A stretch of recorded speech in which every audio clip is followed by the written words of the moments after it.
Muy bien. El tema que vamos a tocar hoy día es infección urinaria.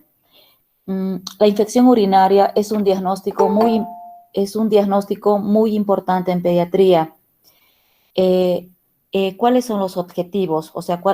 ¿Qué es lo que me gustaría que ustedes sepan? Uno, tienen que reconocer los signos y síntomas de una infección urinaria, tanto en los niños menores y mayores de 2 años. No nos olvidemos que la clínica de infección urinaria es inespecífica mientras más pequeño es el niño. Más chiquito el niño, una clínica más inespecífica, ¿sí? Por lo tanto, aquí tienen que saber reconocer una clínica en un niño menor y en un niño mayor de 2 años. Recordar que el diagnóstico de certeza, el patrón de oro para hacer el diagnóstico de infección urinaria, definitivamente es el urocultivo, no es el parcial de orina. El parcial de orina no hace diagnóstico de infección urinaria. El parcial de orina sugiere que pueda tratarse de una infección urinaria, pero quien nos confirma el diagnóstico es el urocultivo. Debemos saber en una forma clara cuál es el método para la obtención de la orina, tomar una muestra de orina para un urocultivo o un parcial de orina. Debemos explicar a la mamá la forma de recolectar la orina, ¿ya? También saber que el Escherichia coli es el responsable del 80% de las infecciones urinarias en pediatría. A ver, ¿qué otro objetivo? Debemos procurar hacer el diagnóstico y el tratamiento de la infección urinaria a la brevedad posible, ya que una demora en el diagnóstico, por lo tanto, en el tratamiento, aumentaría el riesgo de daño renal, ¿sí? Tenemos que saber que la infección urinaria sí es muy importante en pediatría. ¿Por qué? Si no hacemos un buen diagnóstico y un buen tratamiento, infecciones urinarias a repetición nos pueden llevar penosamente a un daño renal, ¿no? A la formación de escaras pielocaliciales y posteriormente hipertensión arterial y daño renal. Debemos plantearnos un plan de estudios imagenológicos en todo niño con infección urinaria confirmada, ¿ya? Y más aún si es una infección urinaria febril o pielonefritis. Debemos hacer un estudios imagenológicos, porque está bien, puede ser el agua, puede ser la permanencia de mucho tiempo de pañales cargados de orina, o puede ser la mala higiene. Sí, puede ser todas esas cosas que causan infección urinaria en pediatría, pero ¿quién descarta una malformación congénita a nivel de riñones y vías urinarias? Nadie, ¿sí? No debemos descartar esa posibilidad. En pediatría, piensa mal y acertarás. Entonces, todo niño con infección urinaria confirmada, debemos pensar en que podrá ser una malformación congénita a nivel renal y de vías urinarias. Entonces, para eso, saber qué es lo primero que le debemos pedir dentro de un plan de estudios. No estoy hablando de tratamiento, estoy hablando de un plan de estudios. Ya, dentro del plan de estudios, les mencionaré posteriormente la cisturetrografía miccional y como el centellograma con ácido dimercapto succínico, pero saber que estos dos estudios implican alta dosis de radiación.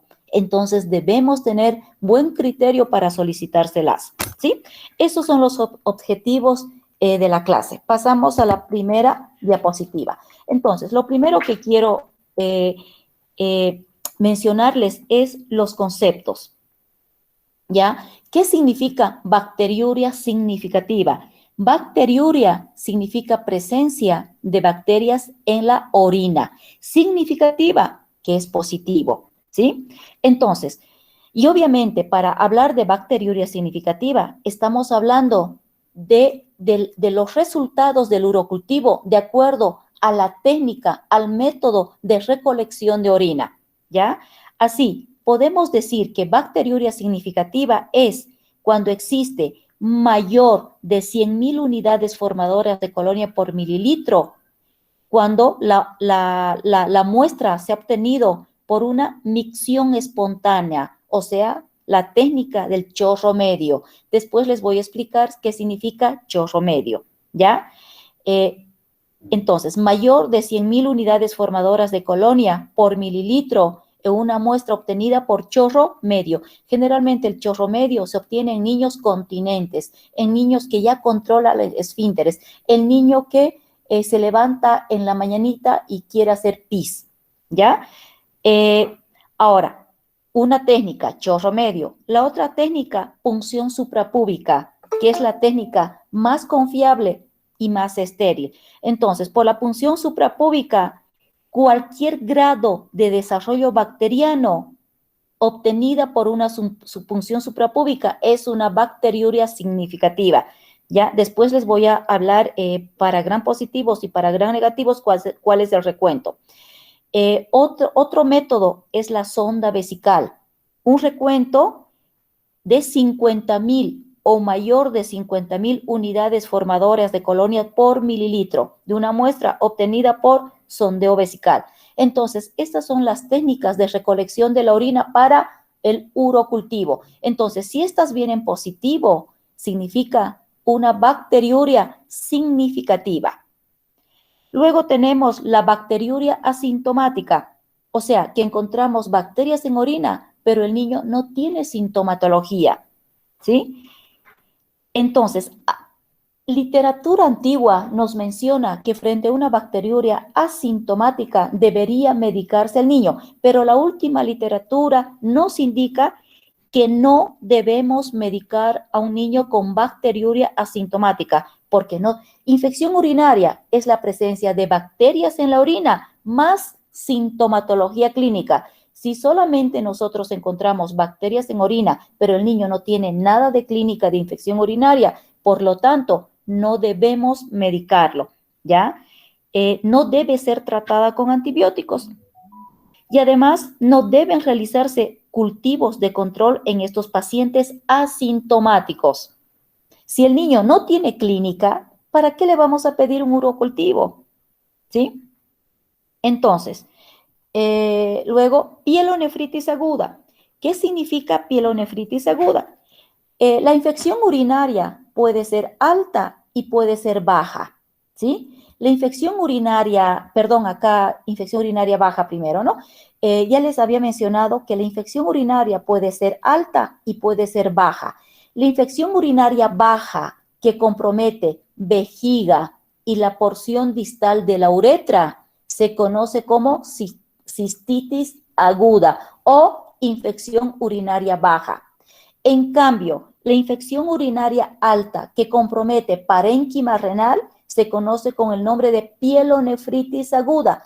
La pielonefritis es un estado mucho más grave que la baja, ¿ya? En la pielonefritis aguda, el paciente está febril. En realidad, la fiebre es el punto cardinal en una pielonefritis aguda. El paciente tiene fiebre alta, el paciente está comprometido, está en mal estado general, el paciente está tóxico y puede tener tiene todos los reactantes de la fase aguda positivo, un hemograma con leucocitosis, con desviación a la izquierda, una PCR positiva, una eritrosedimentación positiva, una procalcitonina positiva. O sea que el paciente está tóxico, con todos los reactantes de la fase aguda positivo. Esa es la pielonefritis aguda en relación con la pielonefritis, con la infección urinaria baja. Entonces tenemos la cistitis aguda, que solamente compromete vejiga y la porción distal de la uretra,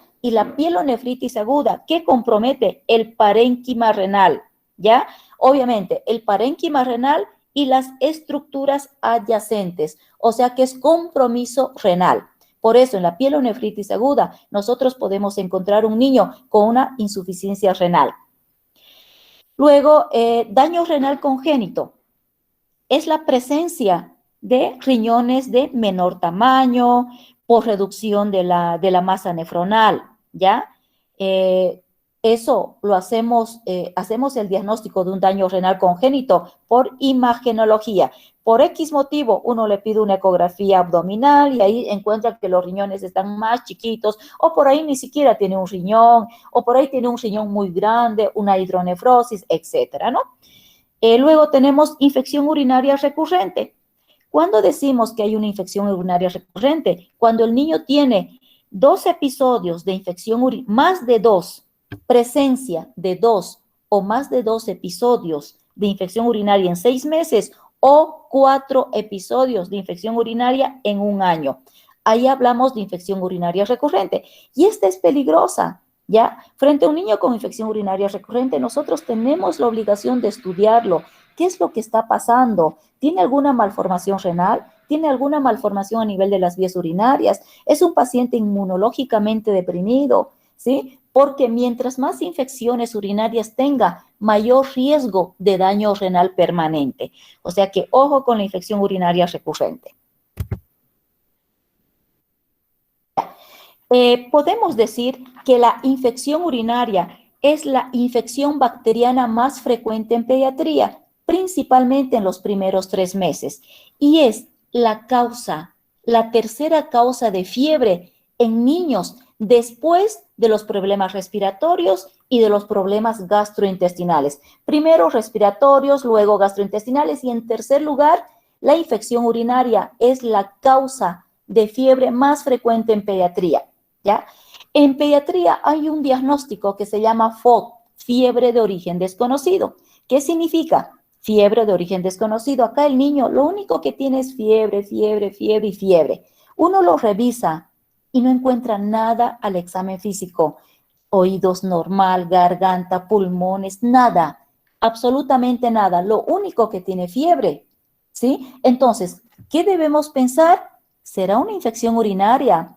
Porque ya les mencioné al inicio de la clase que mientras más pequeño es el niño, más inespecífica la clínica. Entonces, es una causa muy importante en pediatría.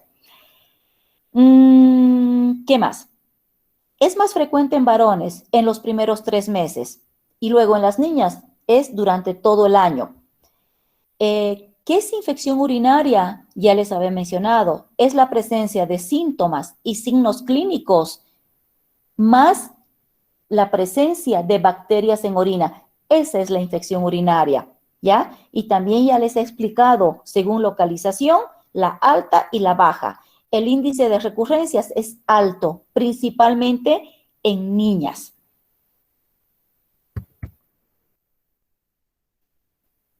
El principal objetivo en el manejo de una infección urinaria es el diagnóstico correcto y el tratamiento precoz, porque de esta manera nosotros vamos a evitar un daño renal a la larga, ¿ya? Ese es el principal objetivo. Perdónenme, chicos, voy a prender la luz, ¿ya?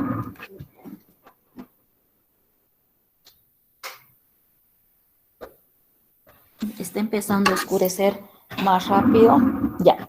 Entonces, en pediatría, importante hacer el diagnóstico, es importante conocer los conceptos generales que les estoy mencionando. Ahora, ¿cuáles son los factores de riesgo de infección urinaria? La raza blanca, sexo femenino, niños que no les han hecho una circuncisión, porque si tiene una fimosis, la fimosis es que no hay retracción del prepucio, o sea, hay una obstrucción en el orificio que impide la retracción del glande, ¿ya? Entonces hay acumulación de esmegma, hay acumulación de material sucio y esto en los varoncitos predispone a infecciones urinarias. Entonces, historia previa de infección urinaria, o sea, una infección urinaria recurrente, que es un factor de riesgo, el diagnóstico prenatal de alguna malformación renal, antecedentes familiares de reflujo vesicureteral. Dentro, las alteraciones congénitas que causan infección urinaria más frecuente en pediatría, tenemos el reflujo vesicoureteral, ¿ya? Antes se decía que el reflujo vesicoureteral estaba en una relación directa con el daño renal, pero hoy en día no. Hoy en día basta que el niño tenga infección urinaria febril para que esto nos predisponga que ese niño tenga un daño renal, ¿no? Si es que no se hace un diagnóstico y un tratamiento a la brevedad posible. El estreñimiento, la disfunción vesical o esfinteriana, la cirugía vesical, masa abdominal, alteraciones en el chorro de orina, ¿ya? Hay niños que por jugar, con tanta tecnología hoy en día, los niños paran en la tele, paran con los jueguitos, ¿ya? Entonces, ahí empiezan a retener orina y mientras más retenga orina, va a haber mayor éstasis urinaria. Esa vejiga va a estar lleno de orina y esa orina estancada, entonces va a ser va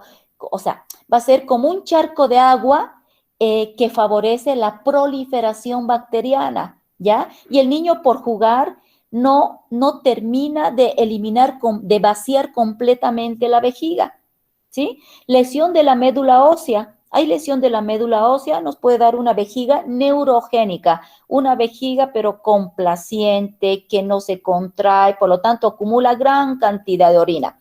El sondaje vesical permanente, la colocación de un sondaje vesical constantemente es un cuerpo extraño, ¿sí? También predispone a infecciones del tracto urinario. Elevación de la presión arterial. Ejemplo, los pacientes que hayan tenido una pielonefritis aguda, que es una infección urinaria alta, como complicación a la larga podemos tener las escaras pielocaliciales. Y estas escaras pielocaliciales nos van a llevar a hipertensión arterial y la hipertensión arterial a la larga nos va a llevar a daño renal. Dentro de la clínica también debemos tomar en cuenta un retraso ponderal, ¿sí? Por lo tanto, si nosotros vemos un niño que no crece bien, chiquitito, cuya talla está alterada, el desarrollo, el crecimiento está alterado, debemos sospechar infección urinaria.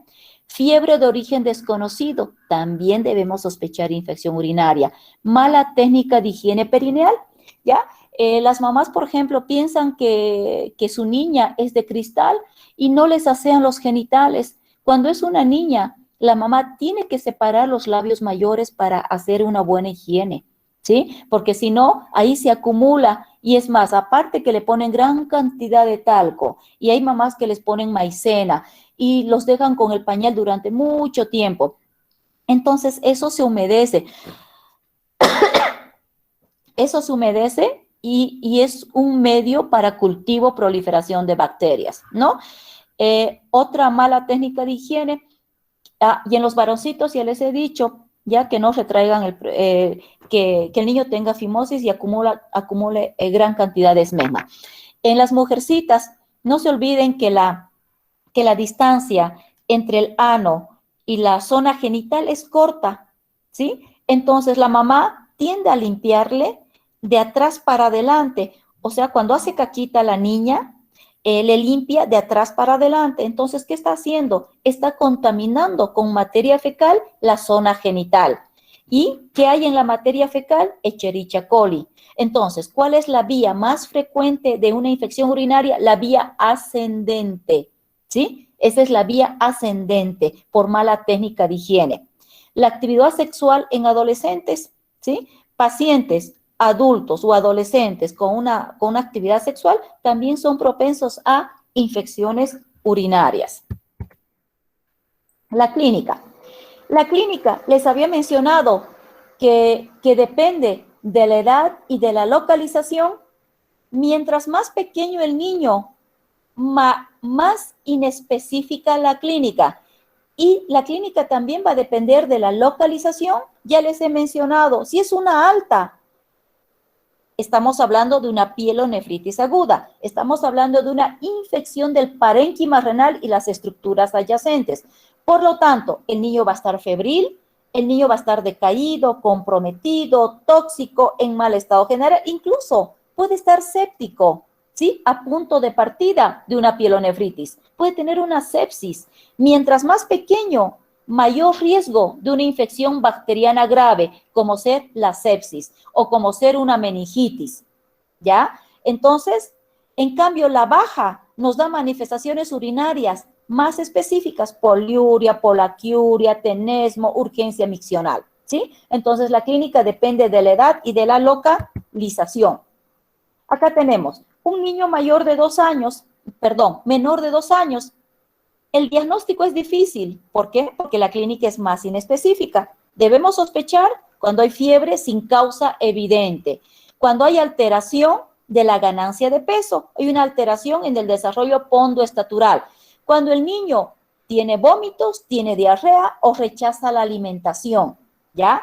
Entonces, más chiquitito el niño puede tener fiebre, puede tener irritabilidad, puede tener llanto anormal, puede tener vómitos, diarrea, si es más chiquitito, ictericia, ¿sí? Entonces son clínicas inespecíficas. Y hay algo que llama la atención. El niño tiene 3, 4 meses y la mamá lo trae porque tiene fiebre. ¿Y qué más? Se le pregunta a la mamá y dice, no sé, dice, antes utilizaba menos pañales, pero ahora me doy cuenta que cada vez estoy utilizando más pañales. Entonces, ¿qué significa? Que el niño está orinando más. Entonces, nosotros como médicos le damos el nombre de poliuria, ¿no? O la mamá te dice, su orina huele feo, no olía antes así, tiene una fetidez. También debemos sospechar infección urinaria, ¿ya? Ahora, en el niño mayor de 2 años, una pielonefritis con fiebre, vómitos, dolor abdominal, puño, percusión, dolor abdominal o lumbar, ¿ya? Y tiene signos de insuficiencia renal. Pueden hacer una insuficiencia renal estos chicos. Y luego los síntomas urinarios, ¿ya? Los bajos, como urgencia, como disuria, polaquiuria, urgencia miccional, tenesmo, son síntomas urinarios más específicos. Perdón, chicos, un ratito, perdón, chicos, sí, porque... Rodrigo, la Marta tiene que limpiar, bajar y... Ya. Martita, dile nomás a Sebastián. Ya. En todas las edades debemos investigar infecciones urinarias anteriores, ¿ya?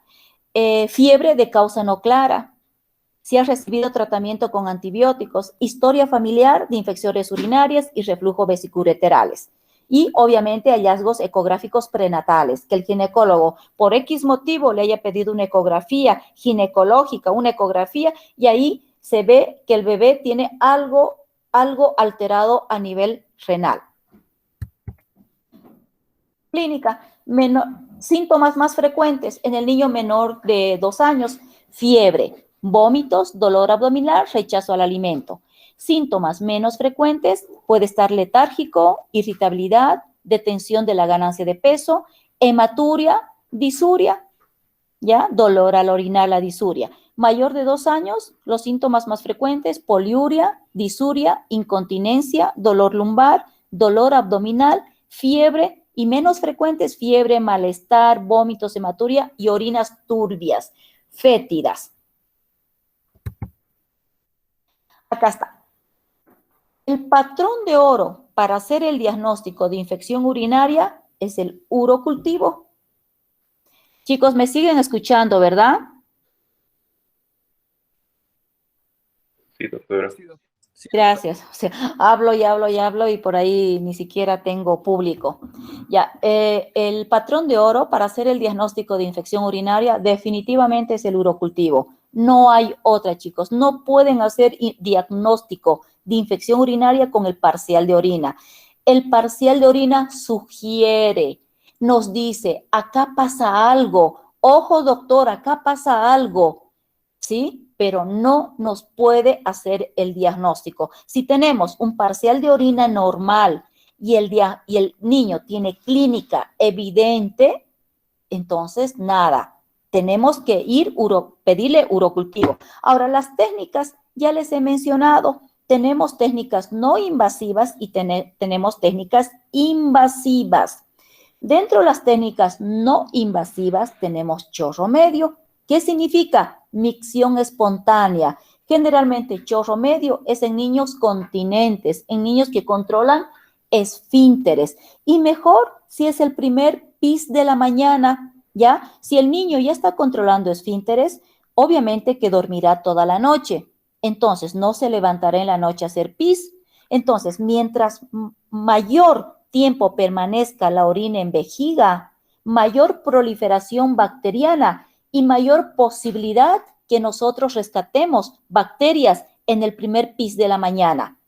¿Ya? Ahora, chorro medio, ¿qué significa? Que primero hacerle genitales con agüita y jabón, solamente agua y jabón. Y luego, el primer chorrito se desecha, primer chorrito desechado. ¿Por qué?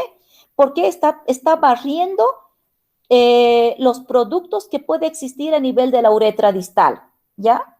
Para que no sea contaminación.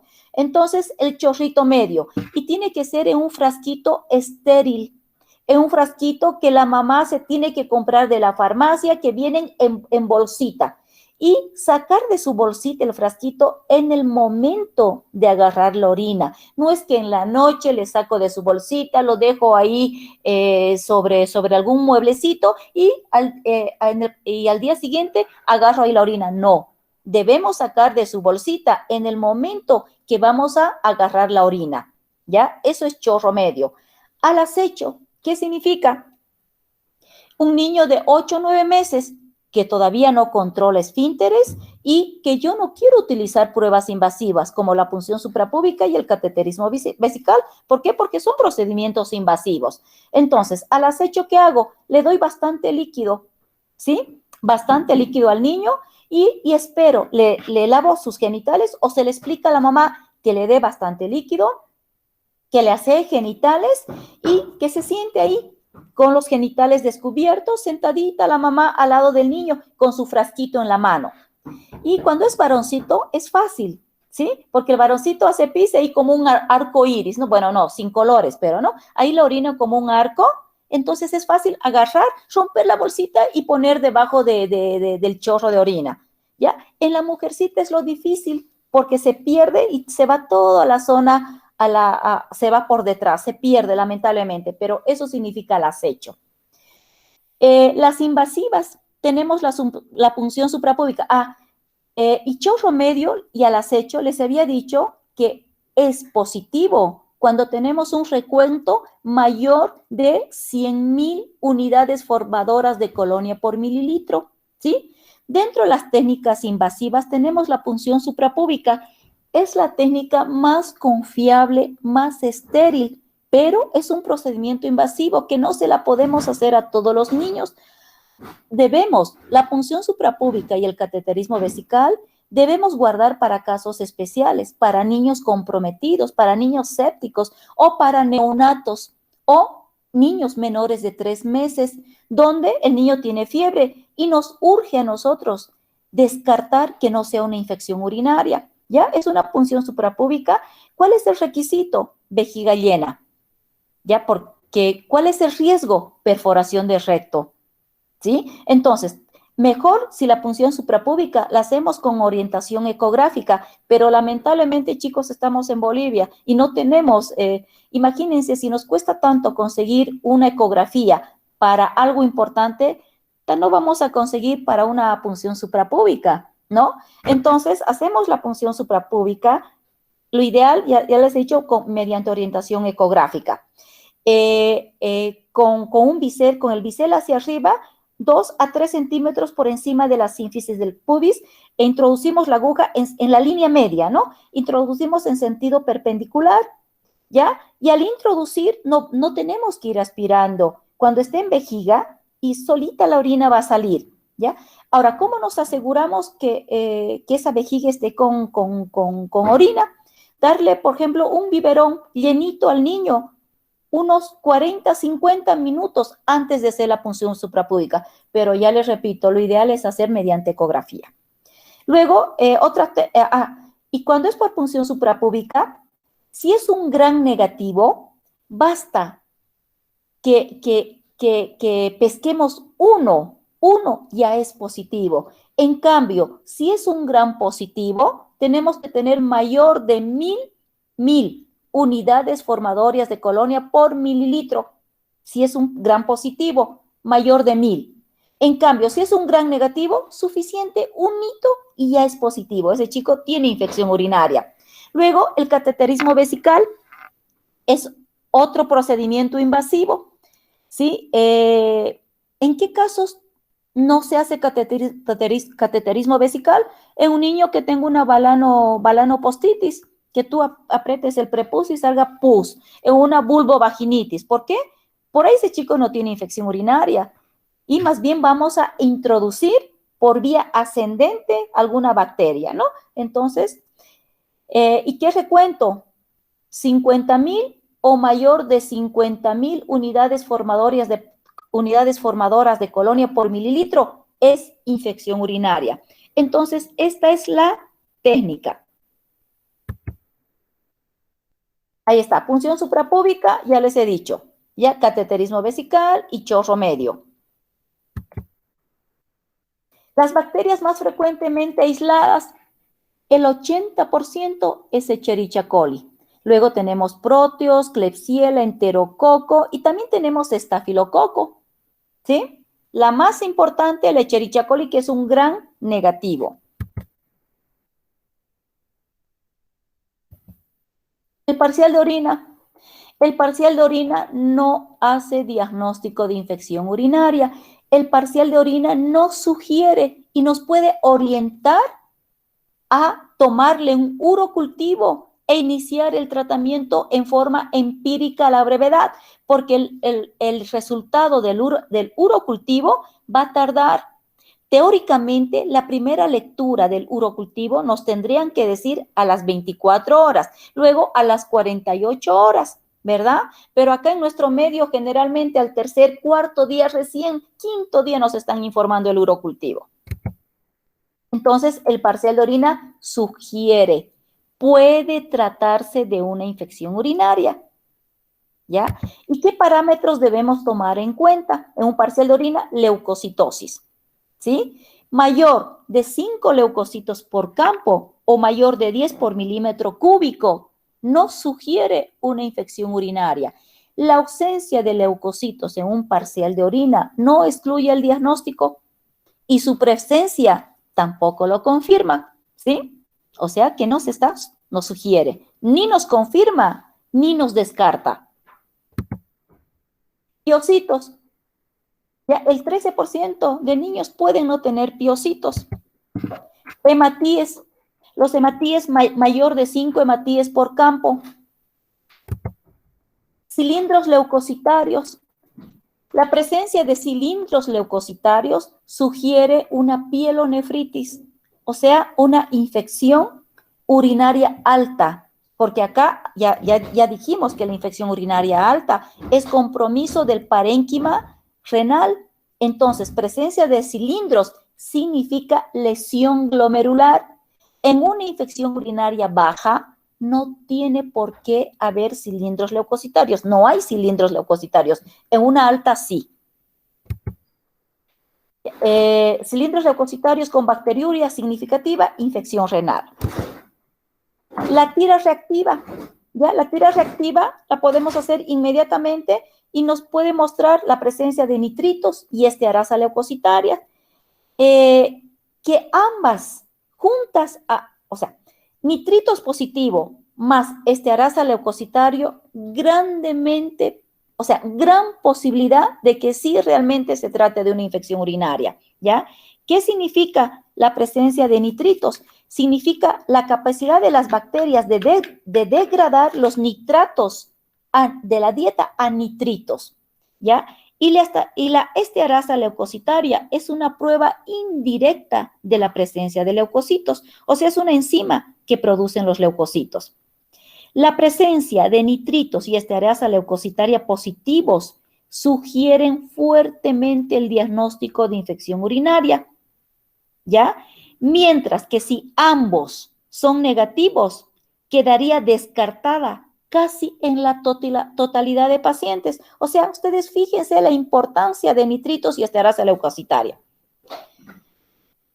Si solamente es positiva la estearasa leucocitaria, podría tratarse de fiebre por cualquier otra causa. O sea que ambas se potencian.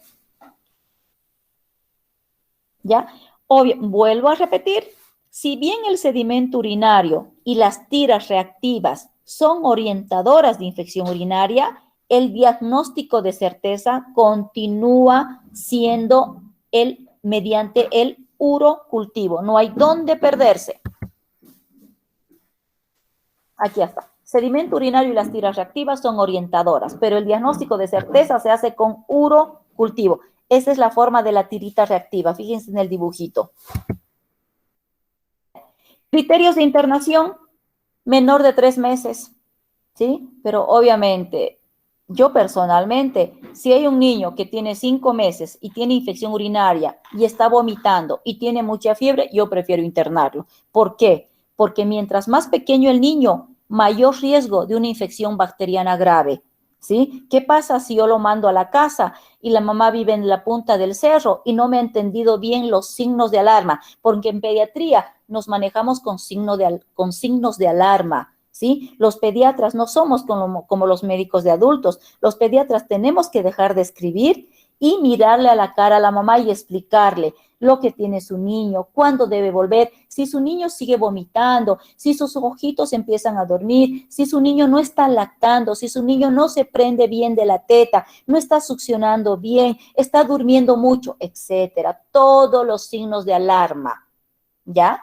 Luego, criterio de internación, infección urinaria grave o complicada, una pielonefritis es criterio de internación. Complicada con una sepsis, criterio de internación. O con cualquier infección bacteriana grave, es criterio de internación. Un niño que se haya estado manejando ambulatoriamente con tratamiento antibiótico por vía oral, pero resulta que el niño no tolera el tratamiento por vía oral, lo vomita y además sigue con fiebre. O sea, fracaso al tratamiento por vía oral, criterio de internación. Medio social poco confiable. Una mamá que por ahí te mira y no te está entendiendo, ¿sí? O que vive en la punta del cerro y que tú sospeches que no va a volver a control, porque en pediatría todo es control. Lo podemos citar a las 8 horas, a las 10 horas, a las 12 horas, a las 24 horas, a las 48 horas, ¿sí? Todo es control, porque el niño en el lapso de horas puede cambiar su clínica. Por ejemplo, yo lo veo en este momento, yo lo veo estable y lo mando a la casa, pero puede volver en 3 horas completamente deshidratado. Resulta que en 3 horas el niño empezó a vomitar y se interna deshidratado. Por eso, chicos, no es conveniente que entre pediatras nos demos palo, ¿sí? Porque el niño, en 1 hora, la clínica de un niño cambia. No es decir, ay, ¿por qué esa doctora que le ha visto hace 1 hora no lo interna? No. La clínica de un niño en 1 hora puede cambiar, ¿ya? Entonces, si es un medio social poco confiable, que no nos asegure el tratamiento correctamente, lo tenemos que internar. El tratamiento ambulatorio. ¿Qué antibióticos podemos utilizar? Cefalosporinas de primera generación, como ser la cefalexina, cefadroxilo. Personalmente, a mí me gusta la cefalexina, yo utilizo cefalosporina. También utilizamos la nitrofurantoína, el trimetoprim sulfametoxazol, para mí es mi peor es nada, la amoxicilina más clavulánico o amoxicilina más sulbactam. Y si el niño no tiene mucho criterio de internación, pero tampoco está tan bonito, entonces cefixime, que es una cefalosporina de tercera generación, o ciprofloxacina por vía oral. ¿Sí? A mí personalmente, si yo lo voy a manejar ambulatoriamente, utilizo cefalosporina de primera generación. Y si lo vamos a internar, si el niño es menor de 3 meses, podemos utilizar ampicilina más gentamicina, ¿sí? La ampicilina que nos cubre el enterococo, gram positivos, y la gentamicina, gram negativos. O cefalosporina de tercera generación, como la cefotaxima, la ceftriaxona, ¿ya? También se puede utilizar la ciprofloxacina por vía endovenosa, dependiendo, ¿ya? Pero inicialmente nosotros iniciamos el tratamiento en forma empírica. ¿Por qué? Porque no tenemos el urocultivo y el antibiograma todavía. Y al inicio le ponemos antibiótico en forma empírica y luego cambiaremos el antibiótico de acuerdo al antibiograma y de acuerdo a la evolución del niño. Ahora, la dosis de la cefalexina, 50 a 100 miligramos kilo día cada 6 horas.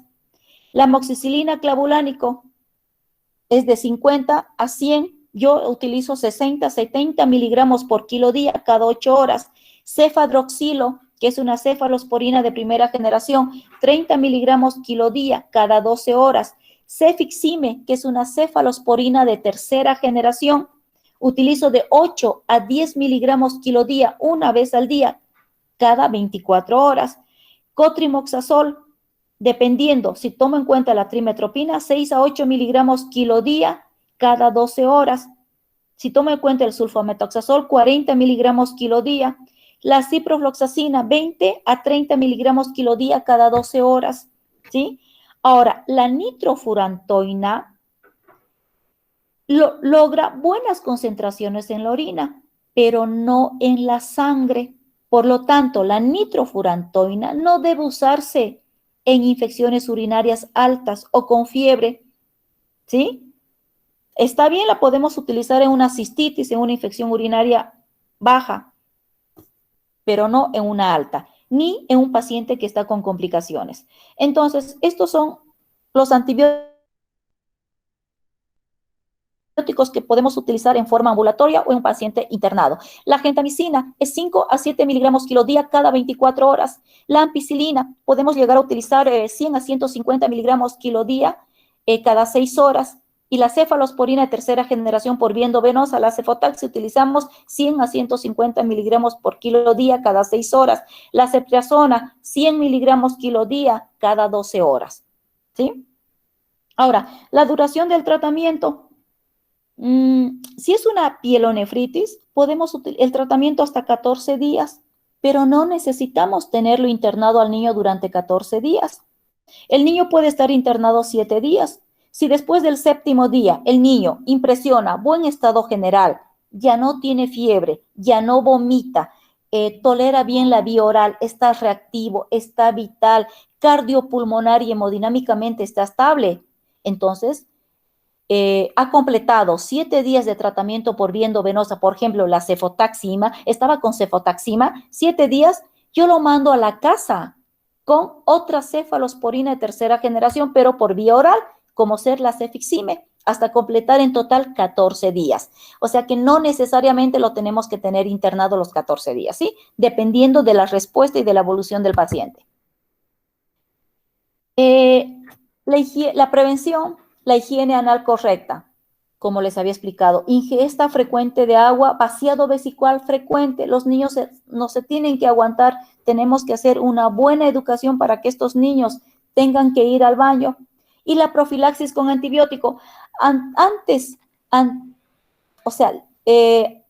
no tan antiguamente, qué sé yo, hace unos cuantos años, les poníamos profilaxis a todos los niños hasta no completar los estudios, en caso de que nosotros hubiésemos decidido estudiarlos, pero hoy en día no. La última literatura te dice que no es necesario que tú utilices antibióticos en forma profiláctica durante meses, a no ser, depende de la patología de base que tenga.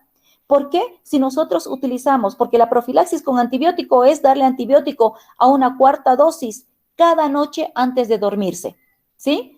Lo podemos utilizar durante 1 mes, 2 meses, 3 meses, 4 meses, pero ¿cuál es el problema? La resistencia bacteriana. Entonces, ahora ya no se utiliza de rutina la profilaxis con antibióticos. Vamos a depender de qué patología se trata. Si es un reflujo vesicureteral, y tiene que tener resolución quirúrgica, bueno, pues hasta que se resuelva quirúrgicamente le daremos profilaxis, pero ya tenemos un diagnóstico. Ya, la prevención, acá está, profilaxis antibiótica, no se recomienda de forma rutinaria. En caso de reflujo vesicureteral, obstrucción o sonda vesical mantenida, sí se puede indicar.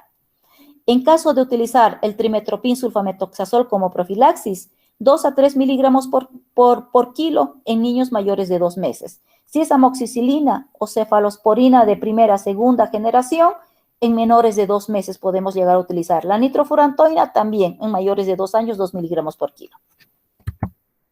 Y la profilaxis generalmente se utiliza una dosis cada noche, una dosis antes de que el niño se duerma. ¿Por qué? Porque ya les he mencionado que durante la noche hay mayor éstasis vesical, mayor retención de orina, mayor acumulación de orina en la vejiga. Por lo tanto, si hay mayor retención de orina, hay mayor proliferación bacteriana. Entonces, dale el antibiótico, una dosis antes de dormir. El estudio por imágenes, acá está. Cuando yo estudiara a un niño, antes se decía que todo niño menor de 2 años sí o sí teníamos que estudiarlo, estudiarlo por imagenología, ¿no? Y después, y un niño mayor de 2 años, solamente si es que tuviese infecciones urinarias recurrentes, si no, no. Pero hoy en día se recomienda, se indica realizar ecografía renal y de vías urinarias a todo niño que haya tenido aún su primer episodio de infección urinaria, ¿sí? Después vamos a ver unos cuadritos. Objetivo, detección de anormalidades del tracto urinario, ¿sí? Como ser patologías obstructivas, la presencia de cálculos, doble sistema ureteral, etcétera. Reflujo vesicoureteral.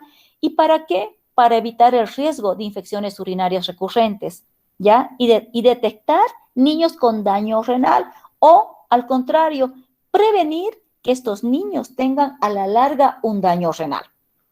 Ese es el objetivo. Ahora, ¿qué estudios? Primero, la ecografía renal y vesical. ¿Qué nos va a mostrar la ecografía renal y vesical? Anormalidades estructurales, ¿sí? Anormalidades estructurales. No nos va a hacer el diagnóstico de reflujo vesicoureteral. Solamente, ¿qué nos va a mostrar? La posición, la forma, las dimensiones, características del parénquima y del seno renal. A nivel de la vejiga, forma, grosor de las paredes, características endoluminales, volumen pre y postmiccional anormal cuando volumen supera el 10% de la capacidad vesical, ¿sí? Anormalidades. Ejemplo, por ahí el niño tiene un solo riñón, agenesia vesical, hidronefrosis, agenesia renal, hidronefrosis renal, ¿sí? ¿Qué más? La presencia de cálculos renales, la presencia de un doble sistema ureteral, la presencia de riñones poliquísticos, riñones en herradura, ¿sí? Alteraciones estructurales a nivel renal y de vías urinarias. La cisturetrografía miccional es un procedimiento invasivo.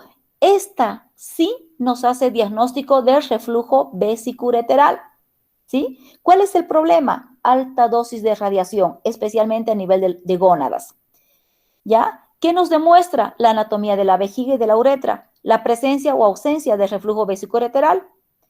Si reflujo vesicoureteral aparece, se observa detalles del uréter y del sistema pielocalicial, el reflujo intrarrenal y dinámica de lavado de la vía urinaria.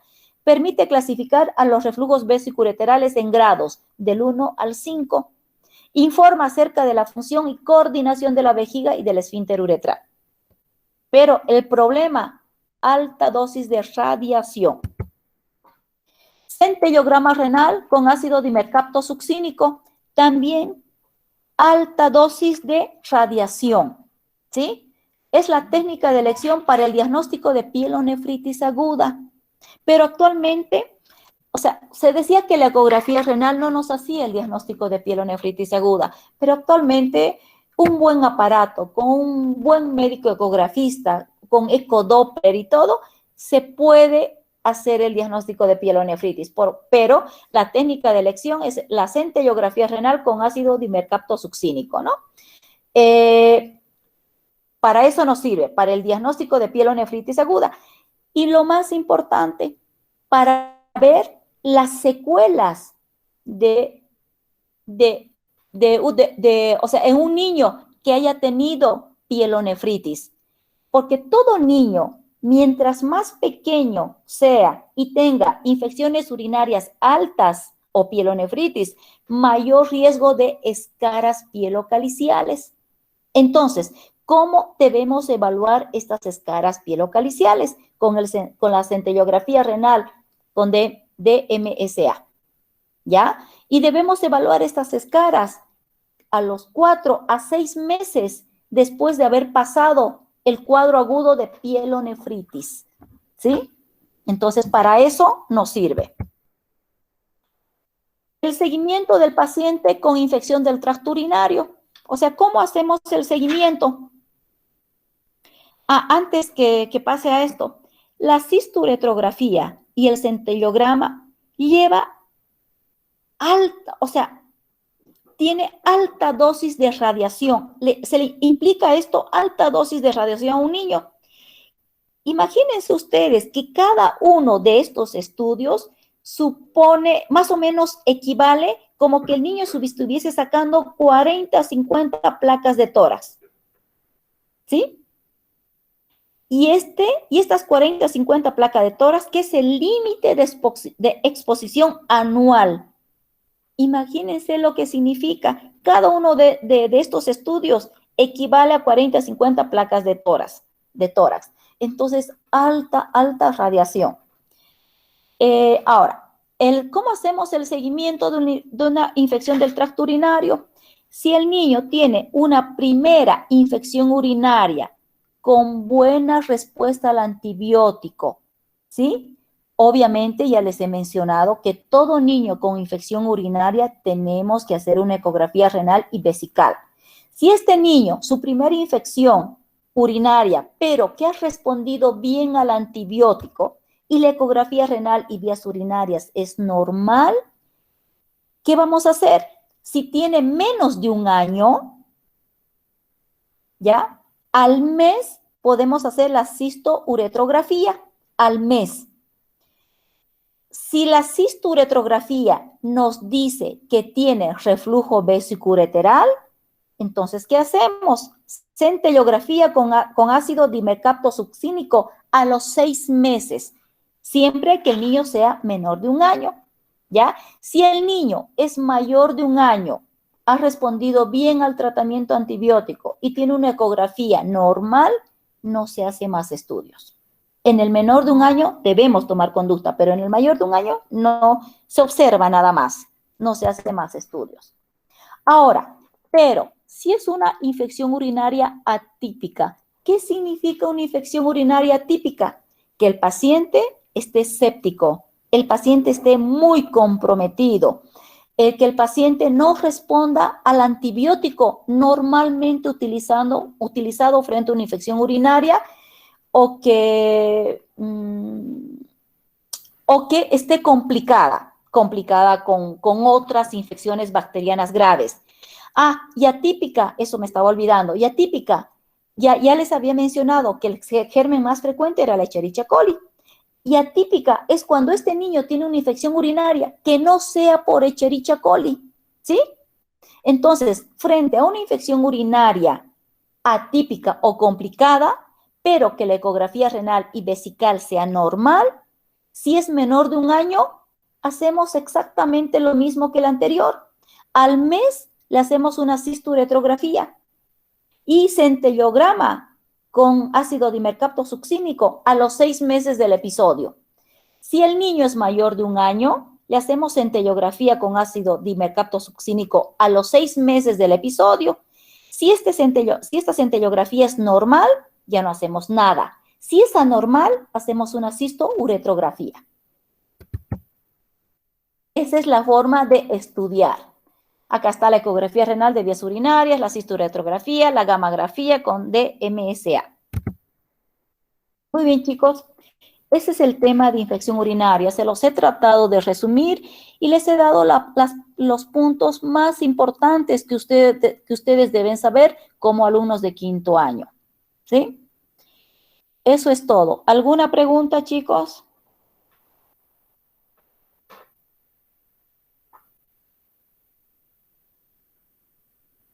Bueno, si no hay ninguna pregunta, nos vemos la última clase que me toca darles. No recuerdo exactamente la fecha, pero creo que es hepatitis virales, ¿sí?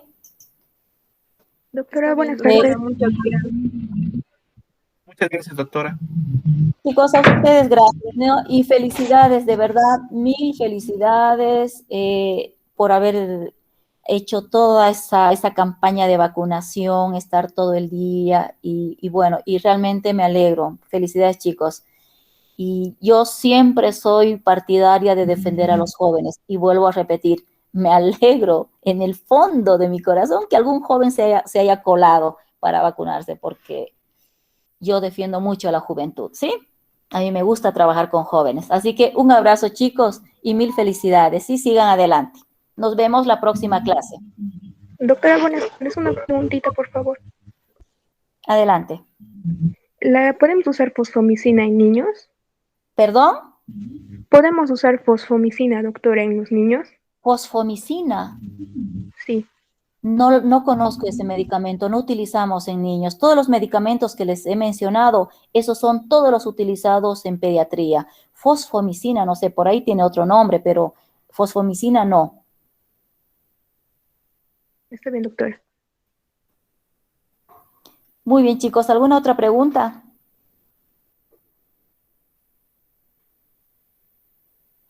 Muy bien, si no hay preguntas, nos vemos la próxima clase, chicos. Cuídense, ¿sí? Un gusto.